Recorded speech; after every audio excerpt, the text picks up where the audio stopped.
এখানে আসলে এত গরম, আর বাবার রুমে এসিটা লাগানো আছে। বাবার রুমে এসি লাগানোর কারণ হচ্ছে যেহেতু জোজো বাবার সাথে ঘুমোয়, তাই বাবার রুমে এসি লাগানো। আর বলতে গেলে এটা জোজোরই বেড বললেই চলে। তো আজকে যেহেতু আমরা ঘুমাবো, জোজো তো জোজোর বেড ছাড়বে না। আর এই যে রাত্রিবেলা এখন মানে 11টা বেজে গেছে, 11টা থেকে 11:30 প্রায় বেজেই গেছে। তো এই যে মামা আর জোজো মিলে যুদ্ধ করছে।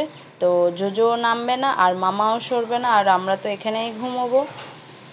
আর এটা তার পরের দিন সকালবেলা। এই যে মা অলরেডি ব্রেকফাস্ট রেডি করবে বলে সমস্ত রেডি হয়ে গেছে। আর মাম্মা এই যে জুজোর সাথে আবার দুষ্টু শুরু করে দিয়েছে সকাল সকাল।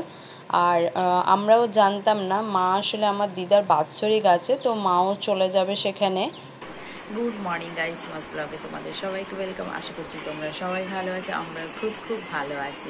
তো সকাল সকাল তোমরা তো দেখলেই মাম্মার কি হারে জুজুর সাথে দুষ্টুমি করছে। তো বারবার বকা হচ্ছে, ওকে তো কোনো মতেই শুনছে না। জুজুর সাথে ওর মানে চরম লেভেলে ওর বদমাশিটা চলে গেছে আর কি, কেউ বললেও শুনছে না। তো চলো, হঠাৎ করে মা কী করলো, আলমারি যখন খুলতে গেল, মা গেছে আমার আজকে দিদার বাৎসরিক আর কি। তো মা সেই জন্য সকাল সকাল রান্নাবান্না করে দিয়ে বেরিয়ে গেছে। তো হঠাৎ করে যখন আলমারি খোলে, তো দেখলো আমার জিনিসটা আছে, মানে আমার জিনিস বলতে মাম্মার কিছু জিনিস আছে আর কি। তো সেটা হঠাৎ করে আমাকে বের করেই দিয়ে গেল পড়ার জন্য। তো সেটাই আর কি তোমাদেরকে দেখাবো। যেহেতু বললাম 2 মাস আমি এখানে আসা হয়নি, তো 2 মাসের মধ্যেই জিনিসটা অর্ডার দেওয়া ছিল, দিল্লি থেকে এসেছে। তো মা যত্ন করে রেখে দিয়েছিল। মাকে বলেছিলাম অনেকবার যে তুমি আমাকে ছবি তুলে পাঠাও, কি আছে না আছে আমি পড়ে দেখবো, বাট মা কিন্তু বললো না ঠিক আছে, তুই যখন আসবি তখনই পড়ে নিস। তো সেই জন্য আর মা আমাকে পাঠায়নি। তো আজকে হঠাৎ করে আমারও কিন্তু খেয়াল ছিল না, আর মায়েরও মনে ছিল না। মা ওই না আলমারি খুলবে না, মানে মা শাড়ি পরবে আর কি। তো আলমারি যখন খুললো, মায়েরও হঠাৎ মনে পড়লো, তাই আমাকে বের করে দিয়ে গেল। তো চলো কি জিনিস না জিনিস তোমাদেরকে সেটা দেখাবো। মামার কুষ্টি বিচার করতে দেয়া হয়েছিল, আর সেটাই এসেছে।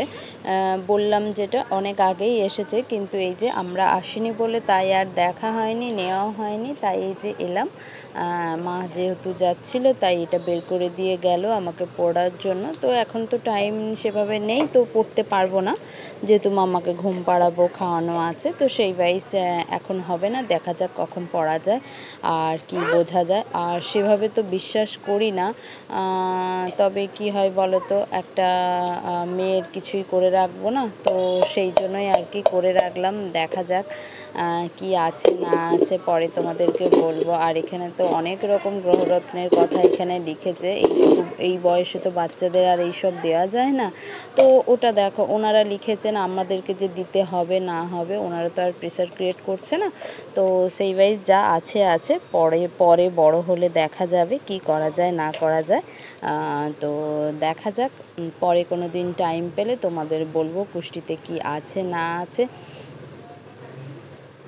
আর এত পাতা আছে এটাতে, পুরো একটা মানে খাতার মতোই, মানে অনেক পেজ আছে।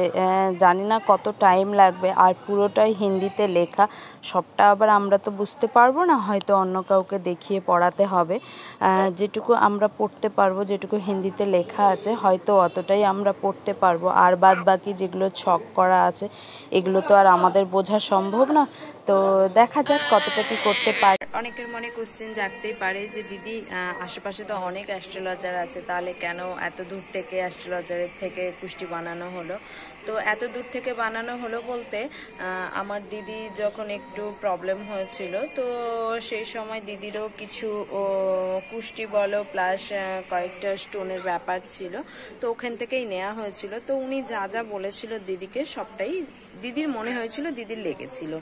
তো দিদি যেহেতু আমার হাজব্যান্ডের সুগার আছে, তো সেই ওয়াইজ দিদি আমাকেও বলেছিল বোন এইটা ওনাকে বলার জন্য। তো আমার অ্যাকচুয়ালি এগুলো কিছুই বিশ্বাস হয় না, তো তবুও যেহেতু দিদি এত করে বলছে, আর হ্যাঁ যেহেতু সুগার আছে, তাই আমি তো ট্রাই নিলাম, ট্রাই নেওয়ার পর দেখলাম যে ওনাকেও যা যা বলছে, কি জব করে না বলে, উনি একাই বলে যাচ্ছেন। তো দেখলাম সমস্তটাই ঠিকঠাক বলে যাচ্ছে।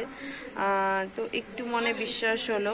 তো আমার হাজব্যান্ডকেও কিছু স্টোন দেয়, তবে স্টোনের কি কাজ হচ্ছে সেটা বলতে পারবো না, সেটা দেখো নিজেদের বিশ্বাসের ওপরে আর কি।